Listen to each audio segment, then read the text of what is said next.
For a good long time, you may be seated. Where do we go when we die? I suspect all of us have heard those fantastic stories of a person coding on a hospital bed and yet experiencing it from above the bed, looking down on the scene, a kind of astral projection where the self is both outside the body, even as one is the body. Where do we go when we die? I suspect that many of us carry stories like that of my sister Judy, sleeping in her bed, awakened by a vision of Aunt Helen who tells Judy, "I'm okay." And at that very moment, the phone rings and Judy's husband picks it up, and sure enough, Aunt Helen has just died. Where do we go when we die? There are many in our culture, many actually in the church, who live this quiet despair that the body itself, the flesh, blood, and bone, this carbon-based entity, itself an emergence from some 200,000 or so years of a 4.5 billion year evolutionary development, is only a development of random, chaotic acts without purpose or meaning or direction, a fluke that's here today and gone tomorrow. Some people really do believe and live and trust that this is it, and there's nothing else. You get one shot. Even those weird experience of astral projection and visions of Aunt Helen, those are only chemical reactions along your neurological brain waves. For such folks, death is God, a savage God. As our bodies decay, becoming worm food for maggots, whatever it was that was us, whatever it was that was our few moments of emergence, becomes like a candle flame blown out. As Shakespeare said, full of sound and fury, signifying nothing. In other words, there are many in our culture who see life only from the outside, as if there is no inside. Reality is purely sensual, material, with no inside invisible powers and presence at play. It's a world of sheer flatlining.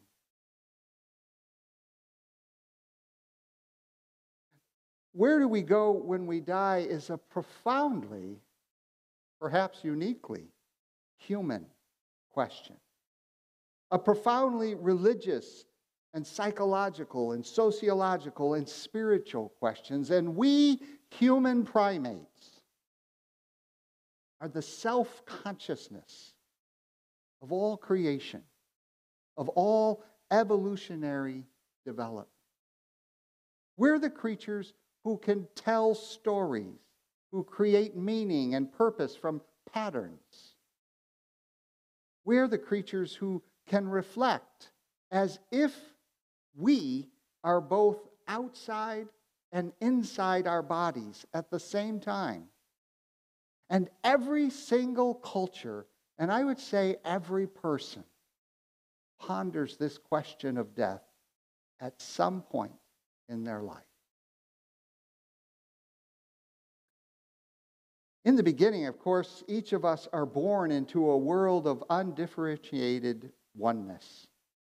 In other words, we're formed swimming and in complete dependence within our mother's womb. We emerge into the world connected like an astronaut to its ship. We're connected to our mother. The umbilical cord that sustains us becomes the breast and the warmth that holds us. And our experience is that all is one. Life begins in this kind of heavenly state, in a garden paradise where God is all in all. There's nothing outside of that realm. The freshborn knows nothing outside of such unity. But it doesn't take long for the unity to become a diversity of experiences and images. The cord is cut, the breast can disappear, other images hover around. There are snakes in the garden, so to speak. And the freshborn begins the journey of realization that the simplicity and cohesion, the coherentness of unity has become the complexity of diversity and separation. All is not all. There are other lands outside of Eden. And this stage of separation, theologically we might call it the fall, is the stage of life that sometimes is the only stage that a person will experience. The fall, if you will, is the construction of our ego, our separate self, our sense of identity, of esteem, of agency that separates us from everything else, uniquely us. We begin to perceive and experience life as something outside of ourselves. We see the trees over there and experiencing them as objects that are different and that are not connected to us. Those persons who are hovering around are objects different, and they're not connected to myself. The ego will define itself as separate from everything else. And God, when it gets around to thoughts of God, is also an object, outside or above, separate and removed. The ego, like Adam and Eve, will hide itself from God, will flee from reconnection, will protect itself. The way I perceive my own life is something like this. I am totally my body. How could I be anything else? I can't escape my body. Even in today's world, even in virtual reality, there will come a time that you have to eat and partake in other bodily functions. I find that my bodily experience limits my possibilities. It creates a dependence on others for my life. Life in the body is a constant negotiation. Our ancestors had to survive against the chaos of saber-toothed tigers. But we have to survive against the chaos of bureaucracy. Life in the body is a constant adaptation. Sometimes competitive, sometimes cooperative, yet always within the stress of negotiating myself against what the Bible might call principalities and powers, and we might call institutions and systems. And always on the horizon is the threat of predators, whether they be other human bodies or other creatures or anything that can take our breath away. And yet within this puny little frame of my flesh and blood and bone, I also experience a second self, a watcher, if you will, that is inside of me. An entity that is totally me, of course, and yet isn't me. It's more than me. The ego is our life as a separate self, and it's good to have an ego. The power of ego is what pushes us outward into experience. The power of ego propels us into life to explore and create and adapt and adjust and negotiate and expand and develop and grow. The power of ego is what creates civilization. It's what has moved us from being hunters and gatherers into technological agents that increasingly have the capacity to shape the future of biological evolution, of life itself. What is humanity that you have made us a little less than the angels? And yet the ego, this incredible power that emerges from our sense of identity and esteem, is actually a fiction, a fictionalized self. It's a malleable, flexible, changeable identity. For example, Rich Lang is an imaginative construction. I mean, the body is, of course, real. But what we do with our bodies is a story. It is word made flesh. I've told you before of my journey from drugs to Jesus and my journey from dysfunctional despair into a drive for hope and joy. My story changed. Who I thought I was changed. What I thought the world was changed. For example, growing up, I was never touched or praised, and rarely was I ever encouraged. As a family, we seemed to be just a bunch of bodies that lived together. And so the story I told myself, and yes, I told myself this story because it was my interpretation of what my family and others were telling me, but the story I told myself, and I didn't know any different. I didn't have a lot of outside other stories that would contradict the story I was learning. And that story told me that I was unimportant and I was insignificant. And so there's really no point in life.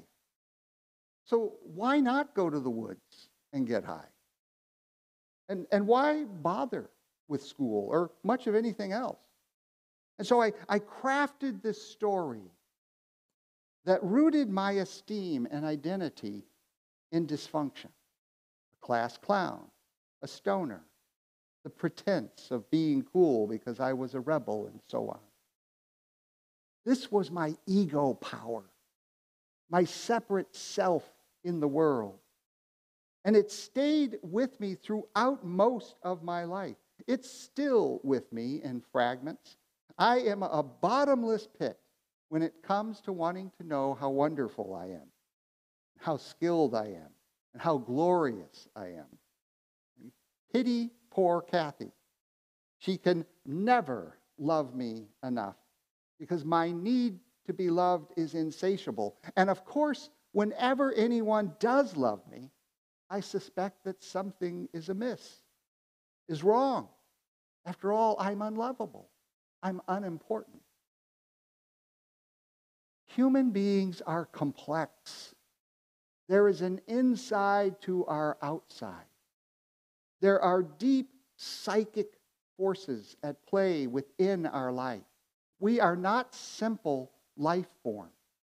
We're highly complex, incredibly adaptive, and capable of breathtaking deception, both to ourselves and others. We are masters of camouflage.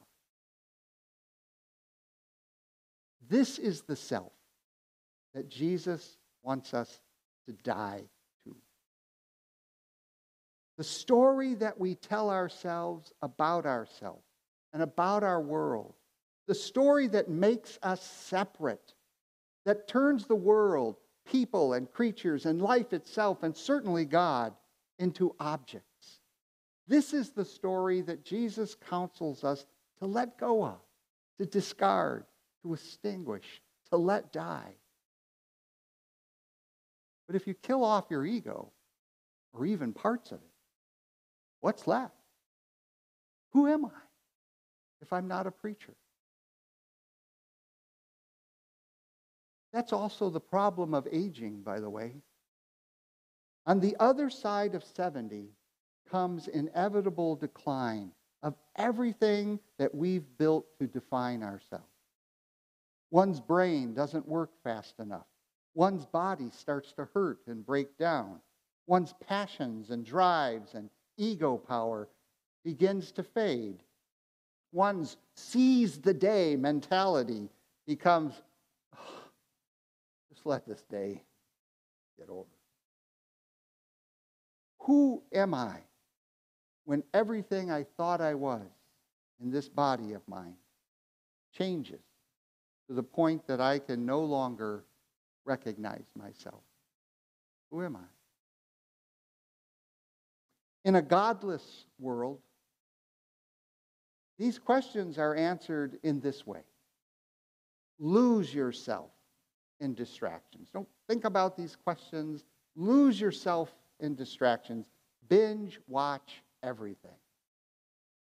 Lose yourself in travel. Go everywhere but home. Become permanently adolescent and live for experience after experience. Buy shiny object after shiny object. Or you use the illusions of medical technology, masking your whole body, pretending that you never age. Where do we go when we die? Remember the watcher I was talking about? Watcher is another word for soul. And the soul is God with us. A God who never separated from us. A benevolent life energy that pours love and well-being into our life and our thoughts, our consciousness, and our feelings, and our perceptions, and our conscience. The watcher, the soul, is God with us always, in every moment and in every situation. It is that within us that connects us to everything else. If the ego is the separate self, the soul is the webbed self. The all-in-all self that perceives reality as mutually dependent. The webbed self is that which knows that the earth is not outside of us, but we are inside of it.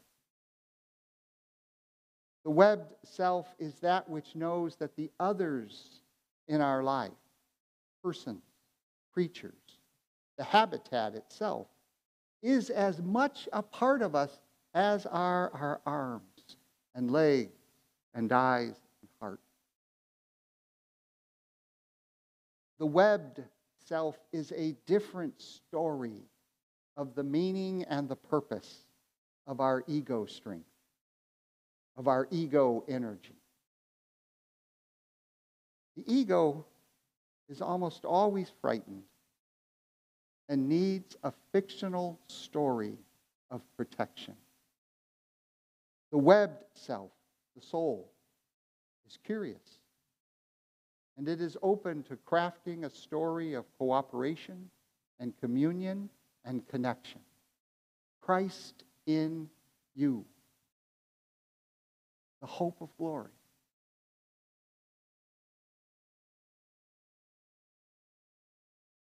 Where do we go when we die is a good question to ask. God's way of creating includes death.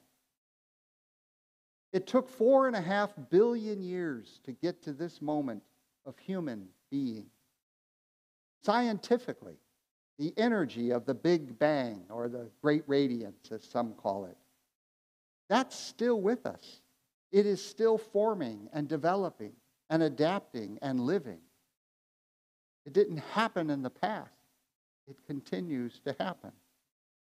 In our Christian tradition, we believe that although the biological body fades away, that we're given new bodies, similar to butterflies emerging from a chrysalis.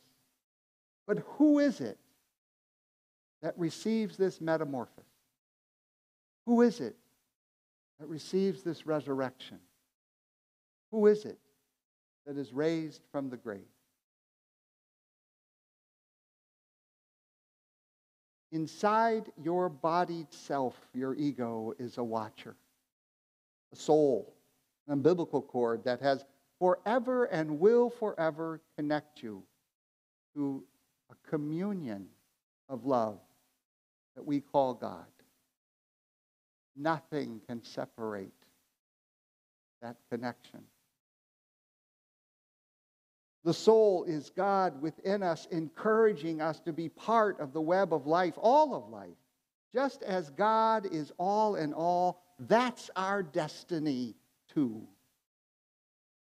It's taken 4.5 billion years to craft this incredible self that has had the experience of unity of heaven, but remembers it only in fragments, if at all, and has also experienced the separation of hell, of loneliness, and weeping and gnashing of teeth, a separation from communion. And yet now, a new creation emerges. An ego of power that humbles itself and takes the form of a webbed existence, offering its power for a common good, offering its death for life. The unity of heaven inside the diversity of egos whose lives are formed by a communion with all. As it says in Romans 8, all of creation, all of it, is waiting with eager longing, as if on tiptoes, expectantly, for the revealing of the children of God. The meaning and purpose and goal of evolution is for God to be all in all. And for earthlings, God's image, those children of Romans 8, to care for creation as God cares for us, a marriage of what is inside with that which is outside. That is eternal life.